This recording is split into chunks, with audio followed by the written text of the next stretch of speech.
Hey folks, this is Matt once again, and in to review one of my favorite of the franchise. This would probably be my second favorite behind Halloween 2, and that would be Halloween H2O, 20 years later. Or just call it Halloween H2O. Film that I know Jamie Lee Curtis really wanted to do, because someone was telling her, getting to be almost 20 years, and she was really gun-ho behind the idea of doing another film, a 20th anniversary film. And I know she wanted John Carpenter to do this. Now, there's talk of either one or two things. John Carpenter didn't want to do it at all, or two, he would have done it, but he wanted $10 million. And the reason he said $10 million was because when the original Halloween came out, he got kind of screwed over by some of the revenue, thanks to Mustafa Akkad, the guy who produces these films. And he's like, well, you're not going to pay me the revenue that you owe me. Considering that film, I directed it, I, did all this stuff. At least give me some money now then, if you don't want it, didn't give it to me all these years. And I buy that kind of stuff because look what happened to the people behind the Texas Chainsaw Massacre, like all the people who starred in it, and they didn't get much money. And that film's like a classic, but how many millions of dollars that movie made? But they never got paid it. Gardner Hanson, they didn't get paid all that money, which is sucks. So I don't blame Jar Jar saying, come on, give me. But Mustafa Akkad didn't want to do it, and thus they got Steve Miner, who had done Friday the 13th Part 2 and 3. Although, granted, it seems like the guy never wants to talk about them because how many fucking DVDs do they have? And he can't talk about those fucking movies.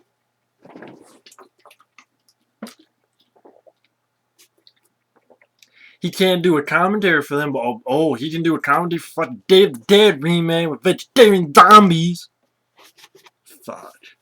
But anyway, Steve Miner, kind of a hit and miss director. I like Friday the 13th Part 2 and 3, House.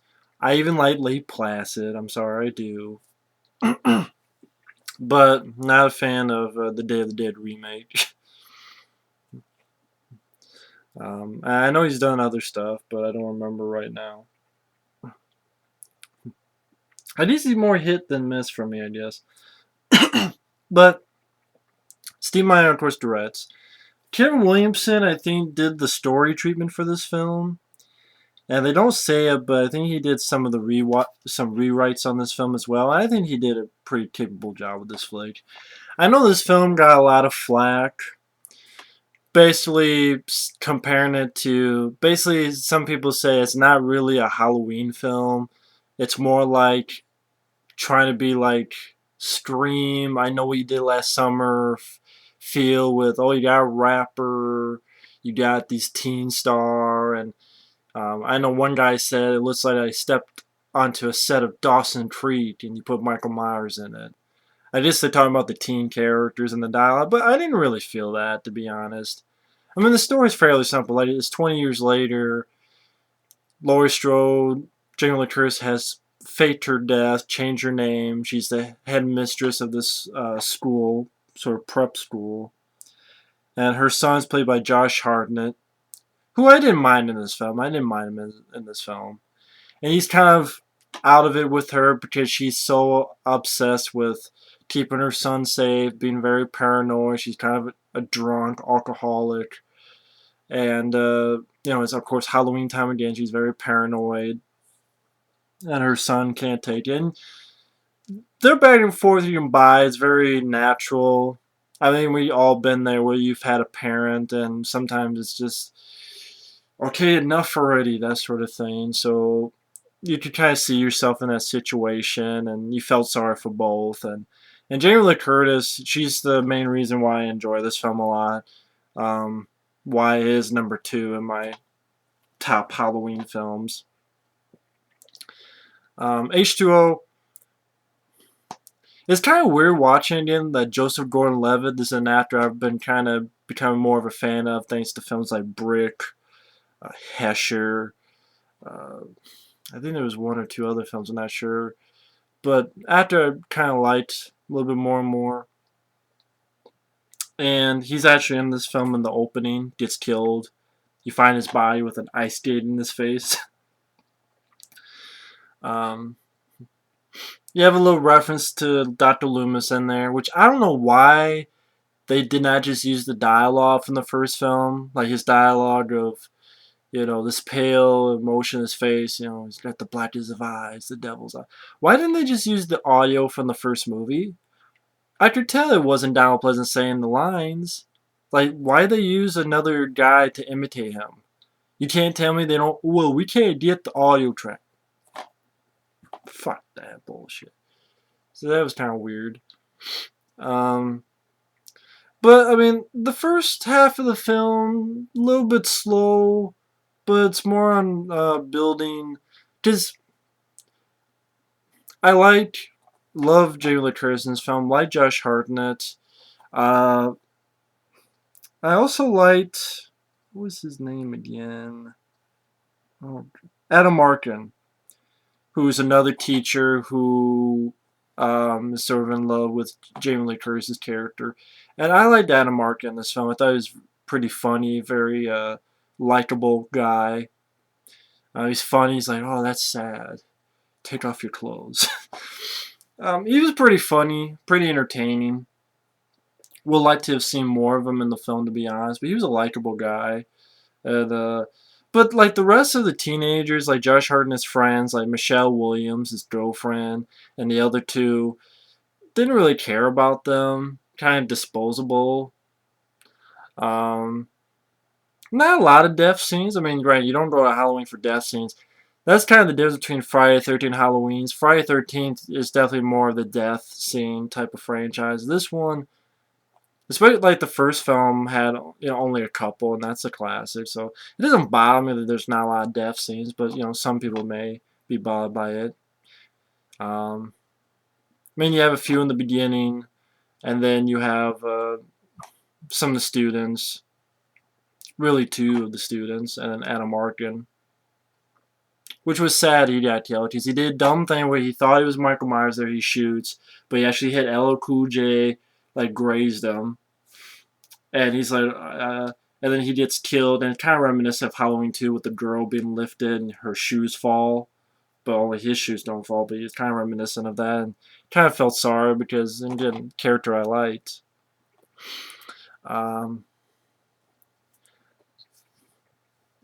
I mean, anything bad about this film? Well, I didn't like the Michelle Williams or the other two friends. Uh, didn't like the fact that little the little nods I thought were kind of annoying.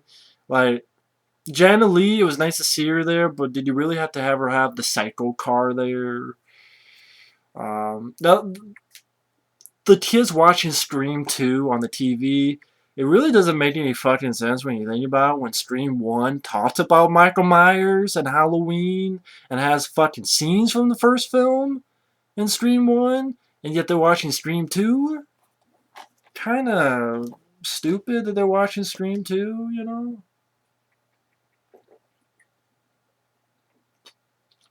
Because it really doesn't make sense when you think about it. That's probably Kevin Williamson's bid.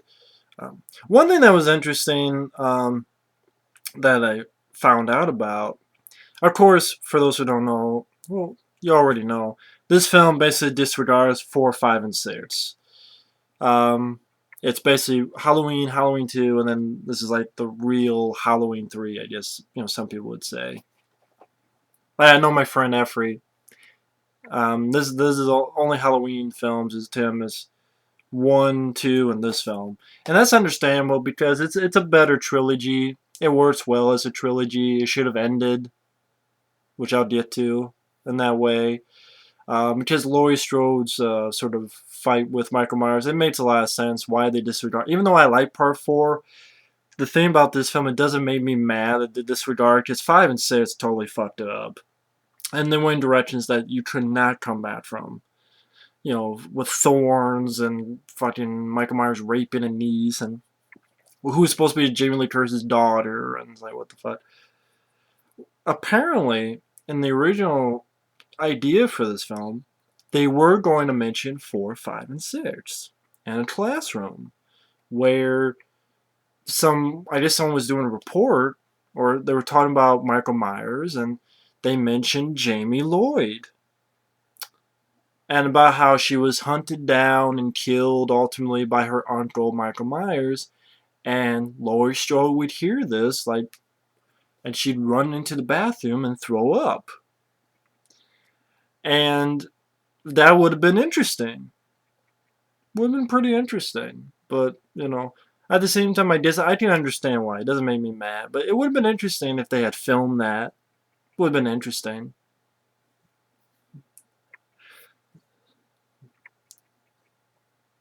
But it would have been interesting, but maybe they took it out just because, 4, 5, and 6, just continuity becomes really muddled when you do that. As in, granted, that's why they put that she faked her death, because she supposedly died, when they saw the pictures of part 4. But then you have to wonder, well, how come she basically abandoned her daughter, but yet now she's raising Josh Hartnett? You know what I mean? She's raising Josh Hartnett, but she abandoned a daughter. Maybe that's why they sort of took that out, because they really wanted to make you think that it doesn't exist, which makes sense.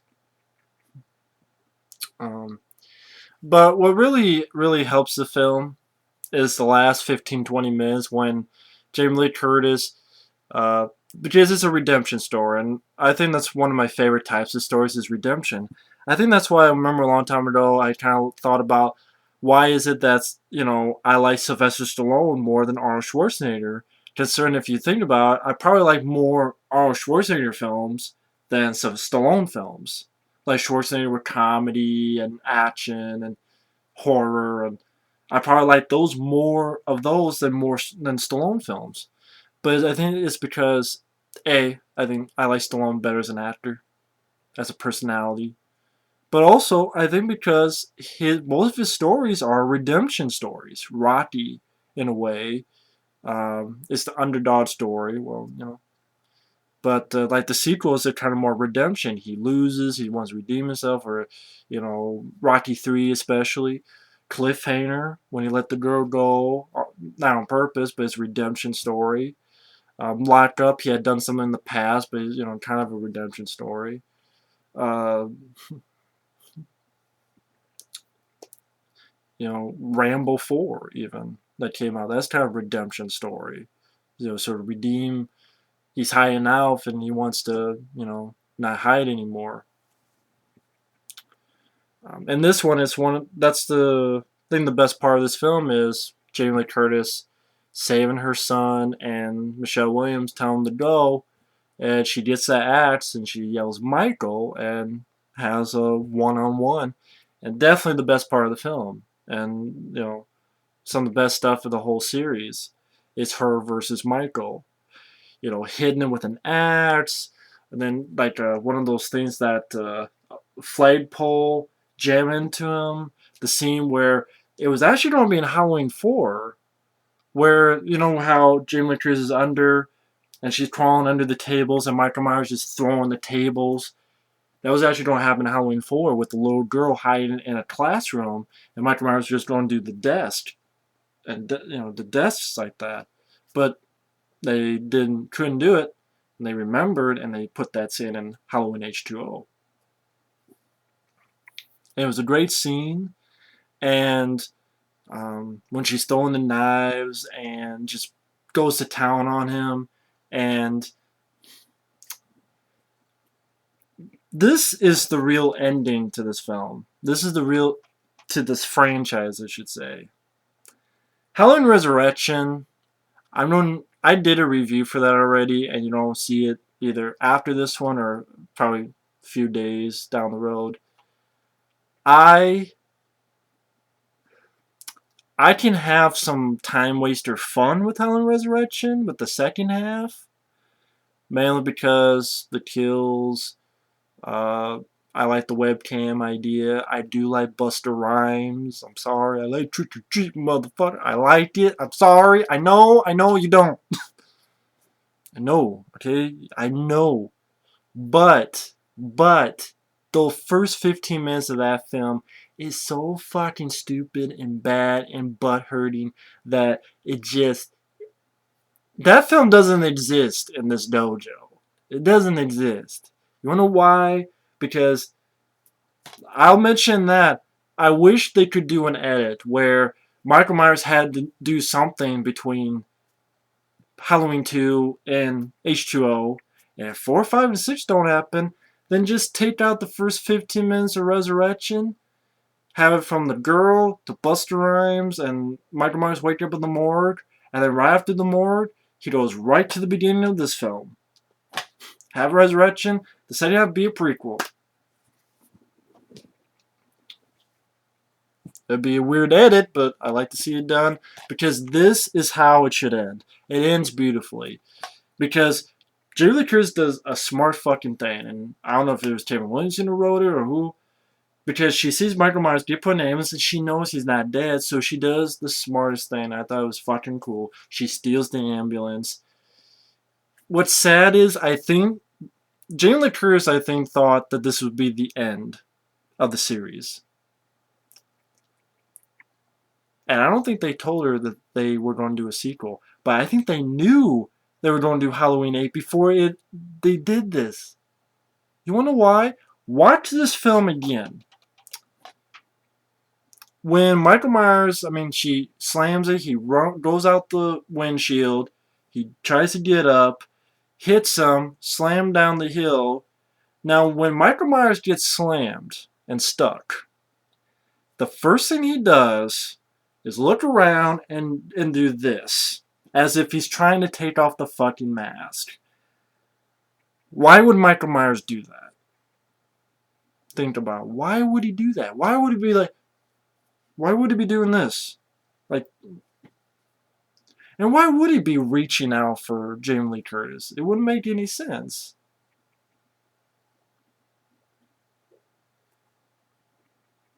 And it sucks because I gotta think that it's a fucking movie. It's just, I can't have a fun time waster with the second half, but you'll hear about that.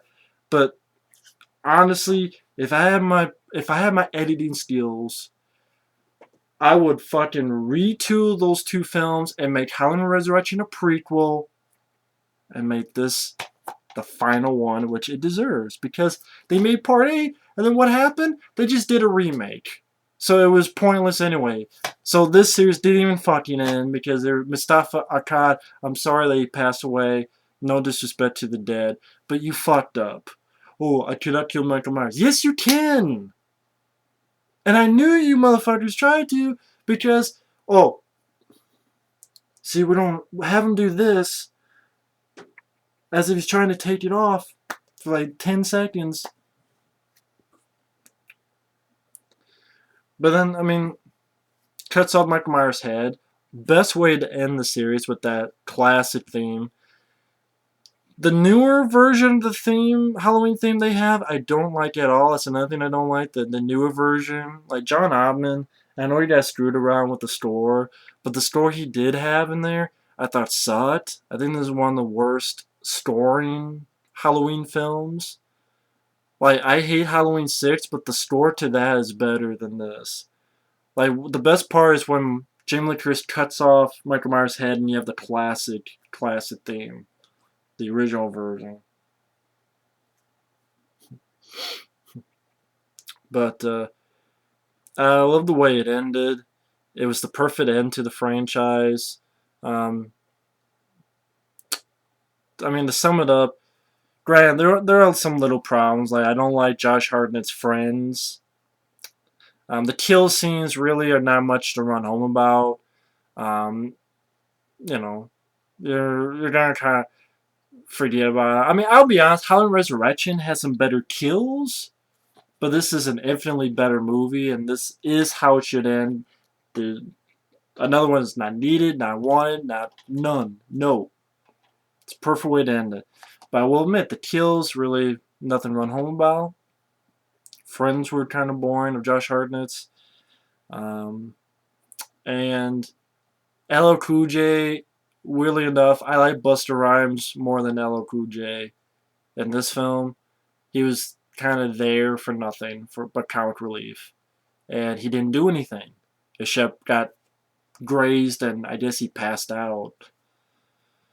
And I didn't like the score to this film, but this has Jamie Lee Curtis is excellent. What they did with her character, the whole redemption, the ending, the last 15-20 minutes are beautiful. With the one-on-one, excellent, exciting, thrilling. Adam Art, what was it? Adam Arkin, he was great. Josh Hartnett did, I think he did a fine job. Him and Jamie Lee Curtis were fine together. Uh, First half, little bit slow, but it's more about building it up. So I understand that. But overall, Halloween H2O, just for the Jamie Lee Curtis alone, given one of her best performances, especially, I would say her best performance of the franchise. I mean, people wonder how come I like Halloween 2 better. I don't know, that was the one I first saw. That was the first one I saw, I think, Halloween 2, and that was the one that just stuck with me with the hospital setting and Donald Pleasance and stuff like that. So, but this is definitely close. Definitely number 2 of my favorites of the Halloween franchise. Because, I mean, the ending alone, last 15-20 minutes are so awesome that alone is worth the watch of the movie. And then they fucked up with the next one. I mean, again, I will say in the review, I can watch it as a time waster, but it was not needed, it was not wanted, and this is the real end to the franchise. It is. And they should have ended it with that, plain and simple. But Mustafa cried and then wanted more money, and that's how it goes. Again, if I could edit it somehow. But I didn't. They knew it. And I bet they told Jamie Lee Curtis, yes, this is the end. And then they fucked around because, again, you watch this movie again. When Michael Myers gets hit, he does this with his mask like he's trying to get it off but can't. So I think they fucking knew.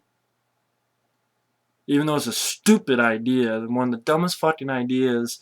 The first 15 minutes of Halloween Origins, the dumbest 15 minutes I've seen in most American history of any movie.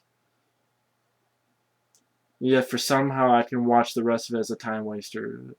I know, I'm weird. But again. And then that's probably why Jamie Lee Curtis said, if you don't put me in this one, just kill me off because I did my last one. This is what I wanted. You guys fucked me over. You fucking made another one behind my back. I can't stop you. Go fuck yourself. Just fucking kill me then. It's like, I did what I wanted in the last one, so go fuck yourself. I think that's the thing. I think with Halloween Resurrection, she did because, she said, if I'm in this film, just kill me. I think she just gave up. I don't think it was like Alien 3, where it's like, kill me off, kill me off. It's like, I did my last one. You guys fucked me. Just fucking kill me off then. She probably got pissed and gave up. And I don't blame her. It's like, I did what should be the last one. You guys fucking... But yeah, this is the end of the Halloween films, in my opinion. Plain simple. So anyway, thanks for watching. Take care. And stay tuned for more reviews later.